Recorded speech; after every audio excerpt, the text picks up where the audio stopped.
Hello, and welcome to this interview series ahead of Big Data and AI World as part of Tech Week Singapore on the 9th and 10th of October at Marina Bay Sands.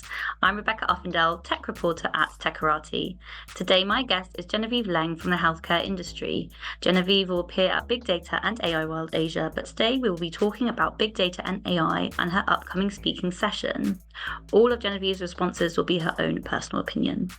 So how do you envision the development and growth of Asia's big data and AI industry in the next 5 years? So the growth and the development of the big data and AI industry is going to be very fast-paced. I think US is the fastest pace right now, but I don't think Asia will be falling behind much because a lot of the innovations that comes from the US is very quickly being adapted and adopted by the people of Asia. So there will definitely be a very big burst in terms of the hiring for the big data and AI engineers.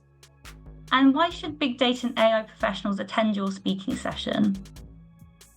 So my specialty is actually in full stack engineering. So when big data and AI professionals attend, they'll get a very different perspective as to how full stack developers are approaching the AI world.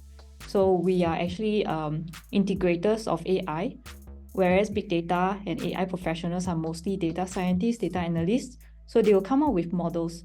And as full stack developers, we are there to help them bring their model to life by ensuring scalability, reliability, and also integrating all the APIs that they have.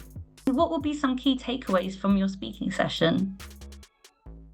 So I would say that if the big data and AI professionals come for the speaking session, they will take away how full stack developers can help them advance their machine learning or even deep learning kind of solutions. Whereas for a full stack engineering manager, they can actually understand what are the things they need to take care of in terms of the learning development roadmap for their people so that they can be a support for the big data and AI professionals and bring some of this to life. And what is one advice you would give young professionals in big data and AI? I would say that you have to constantly keep learning because the big data and AI industry keeps changing.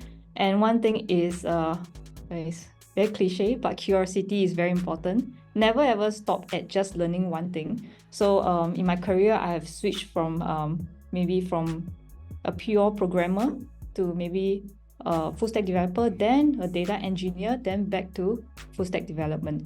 So it is important to understand the breadth of the topic within the software engineering world so that you can actually be someone who understands how to ensure your solution is sound and how can it solve the business problems. So be curious, understand the business problem, and apply your knowledge to solve all these things. And what are you looking forward to at Big Data and AI World Asia this October? I think actually AI World is the most exciting time for this year because I think ChatGPT just came out recently, I think in 2022 year end. And then there's this burst of popularity in the whole of 2023 where people are just trying out. But I think 2024 is where people are implementing these solutions. So when I go to this conference in October, I want to see what are people solving with this new technology. And it's especially refreshing to see how productivity has increased with all these new solutions. So I want to see what are some things that I can bring back to my organization and have them implemented. Fantastic. Thank you so much for taking the time out today, and I can't wait to see what you have in store for us at your speaking session. So thank you, Genevieve. Well, thank you, Rebecca, for inviting me to this. Great.